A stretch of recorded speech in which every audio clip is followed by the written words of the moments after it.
welcome back, everyone. This week's Pictures of the Week are being brought to you by Flowers Garden Center, 4550 Edens Creek Road. Go check them out, Miss Deborah and Mr. Mike over there and all the Flowers gang. They will help your yard look bootimous. That's right, that's a new word. That's the new word for the day, bootimous. So, all right, our first picture here, this is a picture of Pam Blasingame with an 8-pound largemouth she caught the day after her son Lake Blasingame and Tristan Crowder won the FLW Southeastern tournament on May 21st. Good job. See, even Mama gets in on it sometimes, I'm telling you. Our next picture here is Dalton Driver, and he has got a 45-pound grass carp that he was bow fishing for out there at Old Hickory Lake. And let me tell you something, great job there, Dalton, but I've seen something that make that look like a minnow out there. I'm telling you, there's some monsters out there on Old Hickory Lake. You keep up the good work. Our next picture here is Marcia. This is Marcia Nunley. And by the way, ladies and gentlemen, it is Marcia Nunley's birthday. So if you know Marcia, please tell her happy birthday. And we're going to say happy birthday from Southern Woods and Waters. Marcia did an awesome job right there with a big old toad from Normandy Lake. One of some of your lakes there, yeah. Mark. You like that Normandy Lake. Can't beat it. And in our next picture here, I wanted to show you out of 170 boats participated in the May 21st FLW Southeastern Conference Tournament on Lake Guntersville.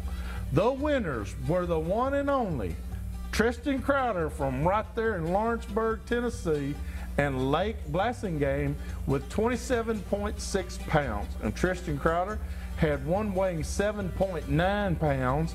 Both attend the University of North Alabama. This win qualifies both of them to participate in the FLW Nationals in 2017. So go Tennessee, and yay for the University of North Alabama. I don't know if they would wear a Tennessee orange or not. Great job. We sure appreciate it. You can send your pictures to us here. Wait a minute, we got one more. Oh, I'm sorry, we got one more. Brian Carper slipped this one in on me.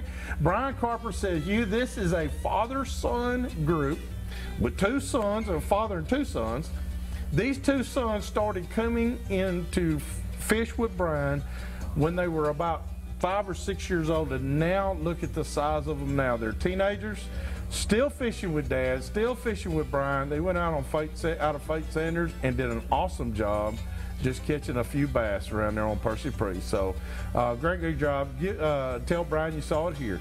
You can send your pictures to us here at Southern Woods and Waters, 474 James Robinson Parkway, Nashville, Tennessee, 37219, or simply email them to me at hugh@southernwoodsandwaters.com.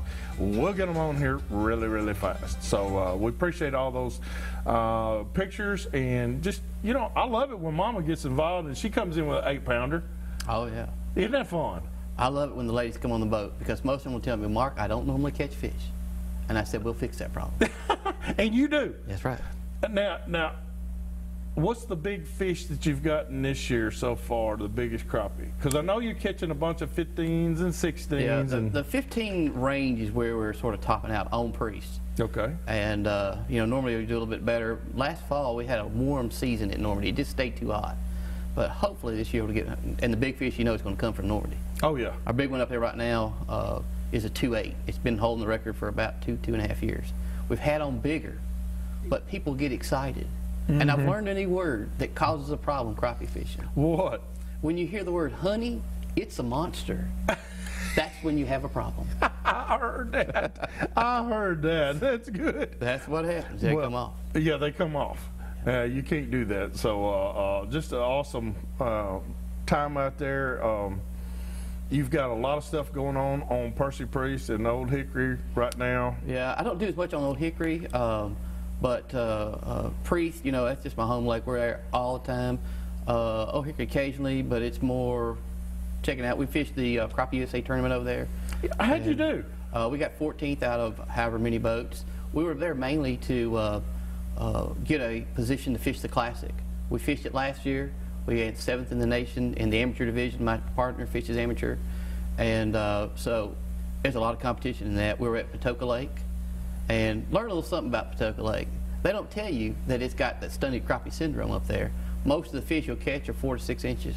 So I no longer complain about crappie on Priest being 9 7/8. Yeah. I just look at that as, you know, job security. Yeah.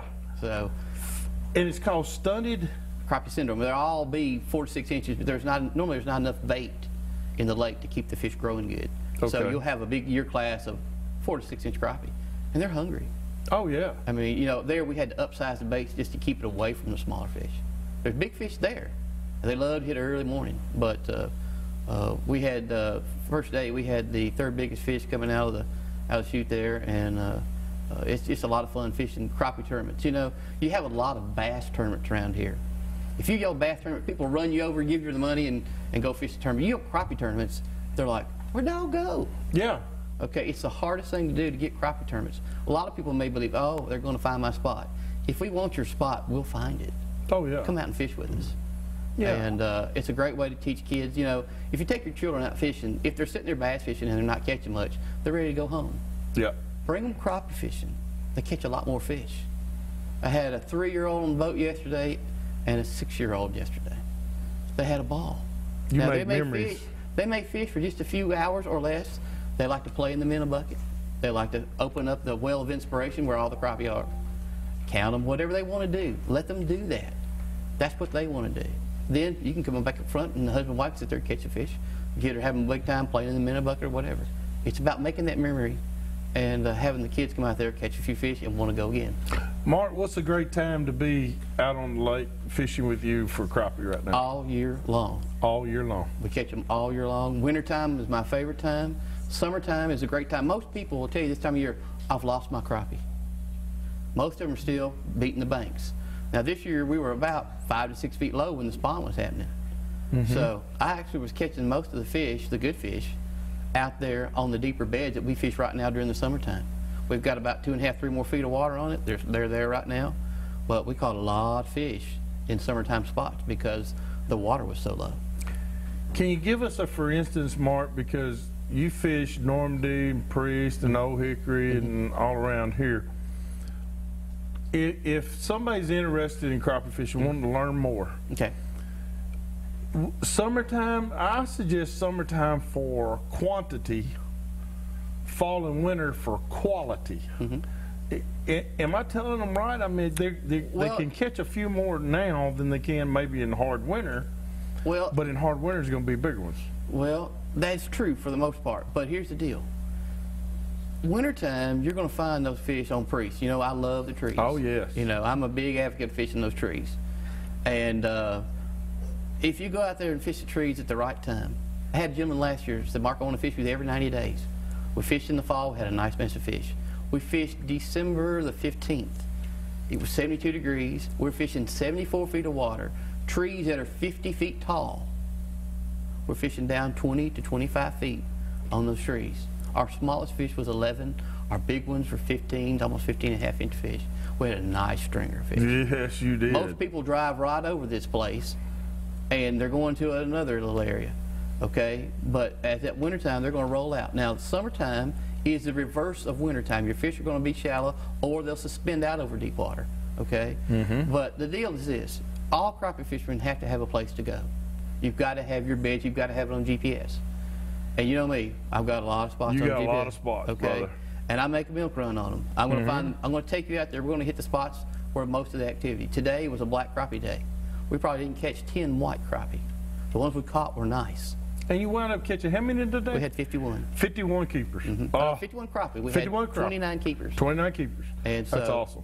Yeah, they were just biting really good this morning. We had a little cloud cover, just sort of a nice light morning, and they'll just hammer it.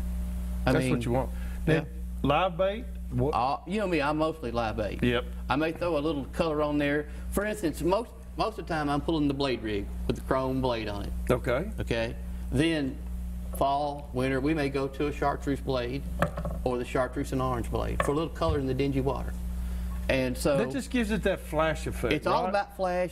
And right now, raking the bed, you know, I can give you all the gear, but if you don't know the technique, how we fish the spots, you just got gear, but you have no knowledge. Okay. I love it when we rake the beds. Oh, it's the way. And right now, the black crappie are just they're coming on. So if you're fishing anywhere from 12 feet out to 20 feet in big brush piles, the black crappie, they love to chase that blade coming through with that minnow on it. Right as it gets to the edge of the bed, boom, they're going to hit it. You can just about call your shot. Tuffy minnows? Tuffy minnows. You know me, I'm a Tuffy advocate. I know. I'm not Tell a shiner. everybody why you're such a Tuffy advocate. Well, for years I read in the magazine stuff that, you know, your Tuffy minnow goes into the cover. Your shiner minnow likes to swim away. He wants to get away from that cover. He's like, hey, I want no part of that. Yeah, he knows the last time his buddy went down there, he got eaten. Yeah, that's right. So years ago, we were fishing a club tournament on Kentucky Lake. And first day, we were leading by 3 pounds. Second one, I was like, man, fish are just not here and not acting right. Well, my tournament partner had mixed in some more shiners, and we had to fish a foot deeper just to keep the bait in on the stumps. Yeah. They'll get away, and those fish, you know, you get above them, out of their strike zone, they're just not going to hit. I don't care how good your bait is.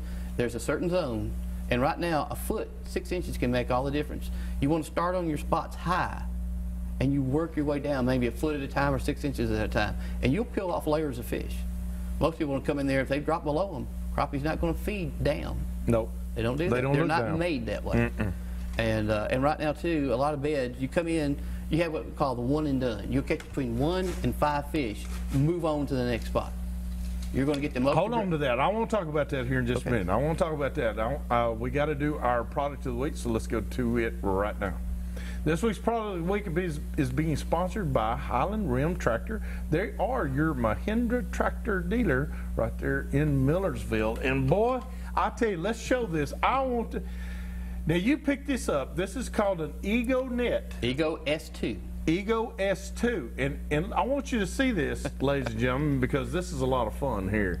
You know those crappie that come up or the bass that come up and you're like, well, I don't know if I'm going to get to him. He's got to come in a little bit closer. Watch this. You better widen out for this. I'm telling you, this is a shot. Let's go get him now. I mean, here we are. I got the net up here by you, and I'm back here in my chair.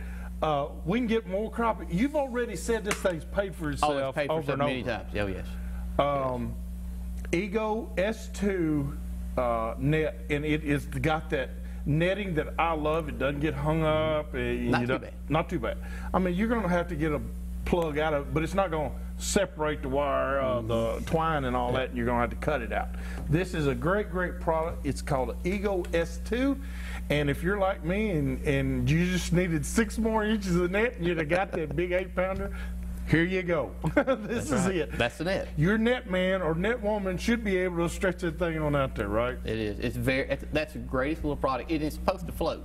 That foam on the handle. That's right, it does. It floats. Yep. So if you happen to drop it in there, I haven't dropped down in yet, but you know it's supposed to float.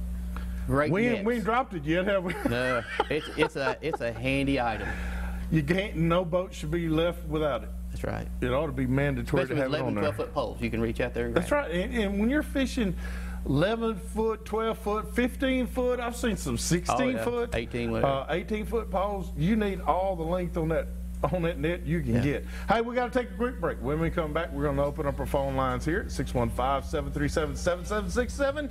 Get ready, because we got Mark in the house who'll be able to answer your questions. We'll be right back with more Southern Woods Water.